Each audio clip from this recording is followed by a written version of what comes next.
साहब रोज हम सियासत से शुरू करते हैं।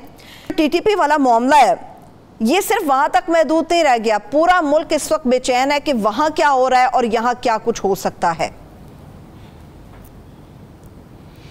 टीटीपी का ताल्लुक भी सियासत से ही है। टीटीपी का ताल्लुक जो है वो कारोबार या तिजारत से तो नहीं है। देखिए, गुजारे ये है कि बिल्कुल वहाँ 2008 बाद लोग ये महसूस कर रहे हैं, वहाँ के मकीन जो राब्ता कर रहे हैं अखबार नवीसों से, सियासतदानों से, कि 2008 और 2009 जैसी नफसियाती तौर पर, प्रैक्टिकली तो अभी नहीं मगर नफसियाती तौर पर ऐसी फ़िज़ा पैदा हो गई है, लोग पैनिक में हैं।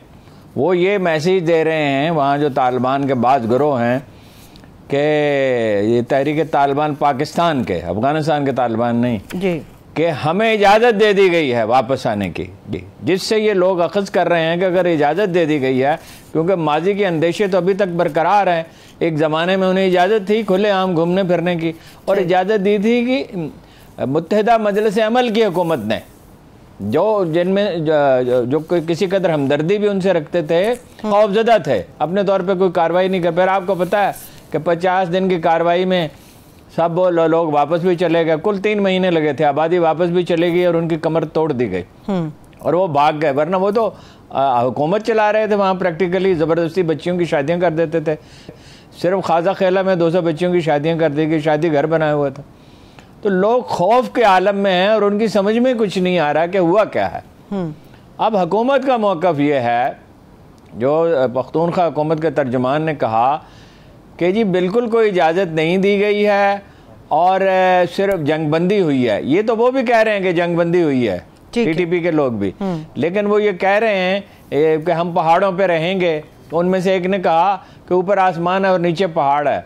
वो मैंने उस इलाके के पहाड़ देखे हैं और वहाँ पे स्टेट ऑफ आर्ट हॉस्पिटल था, जो जाहिर है इंडिया ने बना के दिया या किसी ने दिया था। उनके पास इतना सरमाया तो नहीं था ना, ये कैपेसिटी थी। तो जो है ऐसा लगता है, जैसे मैंने कल भी आपसे अर्ज किया था, कि पुलिस को पूरी हिदायत नहीं दी गई हैं और कन्फ्यूजन है।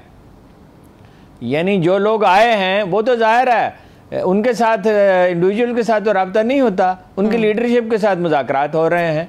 अफगानिस्तान में 3 वफद जा चुके हैं। तो वो तो अपनी लीडरशिप जो उनसे कहती है, वो लीडरशिप ऐसा लगता है या तो कन्फ्यूजन का शिकार है, ये चीट कर रही है।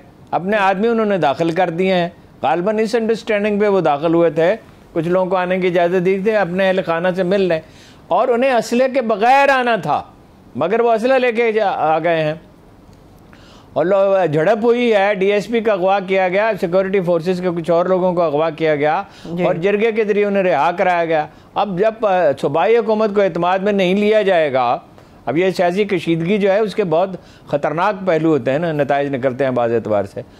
और पीटीआई की लीडरशिप को एतमाद में नहीं लिया जाएगा और वो लोगों को एतमाद में नहीं लेंगे। लोगों को मालूम होना चाहिए ना क्या सूरत हाल है, इसकी वजाहत होनी चाहिए। जब इमाम होगा तो इमाम से तो दुश्मन फ़ायदा उठाएगा और तकरीब कार गिरोह फ़ायदा उठाएंगे। मैं नहीं समझता कि 2008 या 2009 जैसी सिचुएशन पैदा हो गई है। हमारी फ़ौज इसकी अहल है, हमारे रेंजर्स इसके अहल हैं, दूसरे अदारे भी इसके अहल हैं कि इनको निपटा दें। लेकिन कन्फ्यूजन इतना है कि वज़ीर दिफा ने कहा, ख्वाजा आसिफ ने, कि कोई समझ नहीं आ रहा क्या हो रहा है। तो इसकी वजाहत होनी चाहिए। वहाँ बड़ी परेशानी फैली हुई है और बड़ा पैनिक है। साथ उसके दीर है, जिस इलाके में है, मट्टा के करीब एक गांव में जी, साथ उसके दीर है, दीर से आगे अफगानिस्तान है। तो इस तरह कैसे इजाज़त दे दी गई, इसकी कोई वजाहत होनी चाहिए। सही है। आपने अभी ख्वाजा आसिफ साहब की बात किया, सब आपको याद है ख्वाजा आसिफ साहब ने ये स्टेटमेंट दी थी कि पीटीआई इनकी हिमायत याफ्ता है और पीटीआई ने इन लोगों को वेलकम भी किया है। नहीं, पीटीआई का तो कोई ताल्लुक ही इस मामले से नहीं है। तो वो तो देखिए आगे चल के बात करते हैं। वो तो प्रोपेगेंडे की एक हौलनाक मुहिम है जिसमें मुमकिन है ये इल्ज़ाम भी लगा दिया जाए कि अमेरिका में मनशियात का धंधा भी पीटीआई करती है, और बरतानिया में जो धमाके हुए थे वो भी पीटीआई ने किए थे, स्पेन में जो हमले हुए थे वो भी पीटीआई ने किए थे। इस वक्त दुनिया का हर इल्ज़ाम पीटीआई पे लगा दिया जाएगा। पीटीआई का कोई ताल्लुक नहीं, वो डील ही नहीं करती इसको सूबाई हुकूमत, कत्तन कोई ताल्लुक सूबाई हुकूमत का नहीं है। ख्वाजा आसिफ साहब कुछ भी कह सकते हैं, मरियम औरंगजेब कुछ भी कह सकती हैं, इस पे लोगों को कान नहीं धरना चाहिए।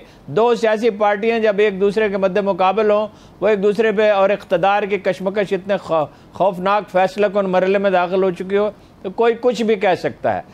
उन्हें तो वफाकी हुकूमत भी डील नहीं करती, वो हमारे अदारे डील करते हैं उन्हें। सही, ठीक है। प्रोपेगेंडा की जंग पे सवाल करूंगी, मगर आपको याद होगा अरुण साहब, कुछ अर्सा पहले मौलाना फजलुर रहमान साहब ने बड़ी प्रेस कॉन्फ्रेंस की थी पेशावर के अंदर, और फाटा के हवाले से उन्होंने बातें की थी कि जी इनके अपने हुकूक नहीं दिए जा रहे, पुलिस का अपना सिस्टम नहीं डेवलप हो रहा, इन लोगों को महरूम किया जा रहा। फिर उन्होंने कहा कि जी ज़मीन हम गर्म कर देंगे। क्या इस किस्म के बयानात इसी पस मंज़र में उन्होंने दिए थे? ये दो अलग अलग बातें हैं, हुकूक का इससे क्या ताल्लुक है? वो तो जो पीटीआई के साथ उनकी लड़ाई है उसमें उन्होंने कहा था, और इम्प्लाइड थ्रेट उसमें यही था, उनके अपने मकतब फिक्री के लोग हैं ना टीटीपी के, कि वो उनसे मिल के, ये इशारा ऐसा लगता है, ये तासुर यही पैदा होता है कि वो टीटीपी के जरिए उनका ख्याल था कि वो गड़बड़ करेंगे, और वो करते रहे हैं। जब उनकी हुकूमत थी, जब उनके वजीर आला थे, तो उन्होंने खुली छुट्टी दी थी तालिबान को, पाकिस्तानी तालिबान को, और वो अगर मौका मिले तो फिर भी कर सकते हैं, लेकिन इसकी इजाज़त कौन देगा? और वो तनहा जो हैं वो ज़मीन गर्म कर सकते हैं, और भी लोग गर्म कर सकते हैं। दूसरे लोग जो हैं, रियासत जो है वो सिर्फ ज़मीन ही नहीं, पहाड़ और जंगल और दरिया सब गर्म कर सकती है। सही, ठीक है। इसकी इजाज़त कोई नहीं देगा उन्हें। वो गीदड़ भभकी है, गीदड़ भभकी है, इससे ज़्यादा कोई हैसियत नहीं इसकी। काबुल आखिरी नतीजे में सही है। वो अपने जुलूस निकाल सकते हैं, मदारस के तालिब इल्मों को लेकर, और कुछ चीज़ें ऐसी कर सकते हैं, लेकिन वो क्या अपना मसले जो दुजे तो न वो करेंगे, न उन्हें साजगार है। दूसरी तरफ अरुण साहब, अफगानिस्तान के अंदर भी हमलों का सिलसिला बड़ा तेज़ हुआ है। खुदकुश हमला जो हुआ है, मारूफ आलिम दीन समझा जाता है शेख रहीमुल्लाह हक्कानी को, उनको हलाक किसने किया अभी तक तस्दीक नहीं हो सकी। दाइश ने किया है, इसमें कोई शुबा ही नहीं है। देखिए ना, वो खातीन की तालीम के हामी हैं, और वो बच्चियों के स्कूल और कॉलेज खोलने के हामी हैं, और उनका इस्तदलाल ज़बरदस्त है, और वो बाद इंतहा पसंदाना रुझानात की मुखालफत करते रहे। पहले भी उन पर हमला हुआ था, उनके पेशावर के मदरसे में भी हमला हुआ था। मसलन उन्होंने ये कहा कि बच्चियों की तालीम आप कैसे रोक सकते हैं? अगर एक खातून का इलाज करना हो तो बेहतर है कि खातून डॉक्टर उसका इलाज करे। तो कोई खातून डॉक्टर होगी ही नहीं, तालीम होगी नहीं, तो उसका इलाज कौन करेगा? आप आधी आबादी को हालात के रहमो करम पे छोड़ देंगे और ख़ुद अपने मौक़िफ़ के बरक्स जो है वो करेंगे, फैसले करेंगे।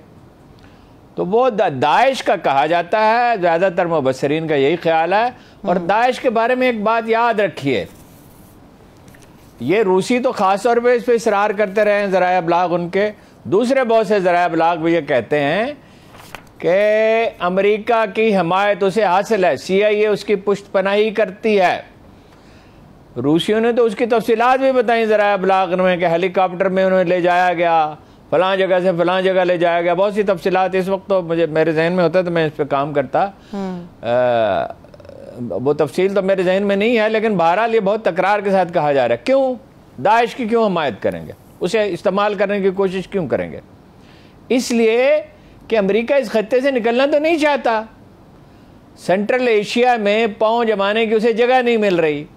पाकिस्तान में अक्सरियत अब उसके ख़िलाफ़ है, ना उसे यहाँ अड्डे फ़ौजी अड्डे चाहते हैं वो, और बहुत से मुतालबात हैं, आपको पता ही है उनके।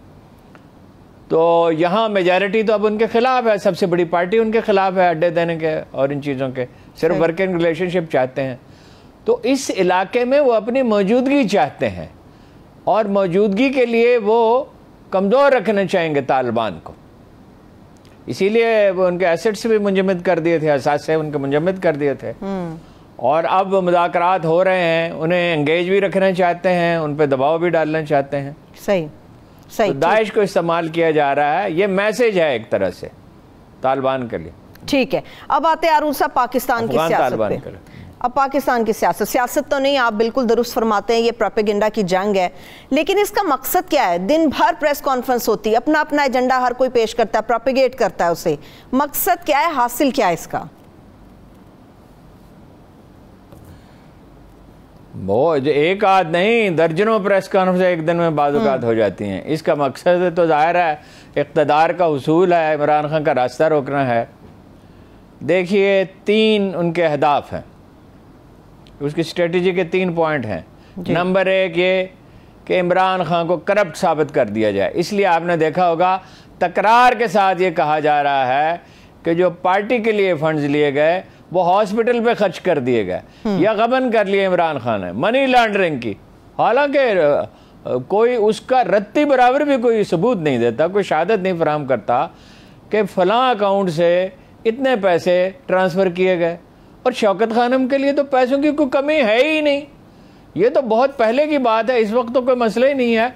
बहुत पहले जब इमरान खान इतने पॉपुलर नहीं थे, इतने मौसर नहीं थे, हुकूमत में वहाँ भी हुकूमत नहीं बनी थी उनके पख्तूनख्वा में, उससे पहले एक दफ़ा मैंने पूछा कि ये मुझे तासुर हुआ है बाद लोगों की गुफ्तगू से। मैं शौकत खानम गया था तो उन्होंने कहा कि फ़ंड्स का फ़्लो प्रॉपर नहीं है, उतने पैसे नहीं आ रहे और तंग दस्ती का अंदेशा है। तो उन्होंने हैरत से कहा कि ऐसी तो कोई बात कभी हुई ही नहीं।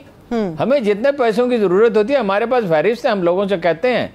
ऐसे बहुत से लोग हैं जो कहते हैं जब पैसों की ज़रूरत हो दे दें। तो शौकत खानम के लिए तो इस वक्त इतने यानी अतियात जितने वो चाहें, यानी अपने बजट को वो 1.5 गुना 2 गुना करना चाहें तो वो कर सकते हैं। शौकत खानम को तो पैसों की ज़रूरत ही नहीं है। दूसरा ये है कि इमरान खान को क्या फ़ायदा होगा शौकत खानम को पैसे डाइवर्ट करने का। रह गया गबन, तो ये तो बिल्कुल ही अहमकाना और मज़े का खेज बात है। क्यों वो गबन करेंगे? वो पार्टी के फंड्स हैं और वो पैसे इमरान खान के पास थोड़े होते हैं। पैसे तो कमेटी है उसके पास होते हैं और वो खर्च करती है। एक तो ये उसको करप्ट साबित किया जाए, दूसरा फौज से लड़ा दिया जाए। अब देखिए ढूंढ डांड के 3-4 अकाउंट उन्होंने निकाले हैं और लोगों को टीवी पे लेके आए हैं। वो अकाउंट के 50 फॉलोअर हैं, किसी के 55-60 फॉलोअर हैं, 100 फॉलोअर हैं किसी के, इससे ज़्यादा है ही नहीं। तो प्रोपेगेंडे के लिए क्या उस अपना अकाउंट को इस्तेमाल किया जाता है जिसमें 50 फॉलोअर हों? अच्छा, उसको उजागर जब किया गया, चैनल्स ने उसको उजागर किया तो वो करोड़ों लोगों तक पहुंचा। भाई वो तो किसी को पता ही नहीं था उनके मौक़िफ़ का, वो तो अननोटिस चला जाता, उसका कोई इम्पैक्ट ही नहीं था। तो मकसद क्या है? मकसद ये है कि फ़ौज से मुतसादम करा दिया जाए। बात यह है कि इस्टेब्लिशमेंट पे इतराज़ात उन्होंने किए हैं PTI ने, इमरान खान ने, और उनके तहफ़्फ़ुज़ात हैं, लेकिन वो फ़ौज के ख़िलाफ़ कैंपेन चला रहे हैं। और ये नामकों को ये मालूम नहीं है कि इससे इंडियन मीडिया फ़ायदा उठा रहा है। इंडियन मीडिया ये कह रहा है पाकिस्तानी अवाम फ़ौज के ख़िलाफ़ हो गए, सबसे बड़ी पार्टी ख़िलाफ़ हो गई।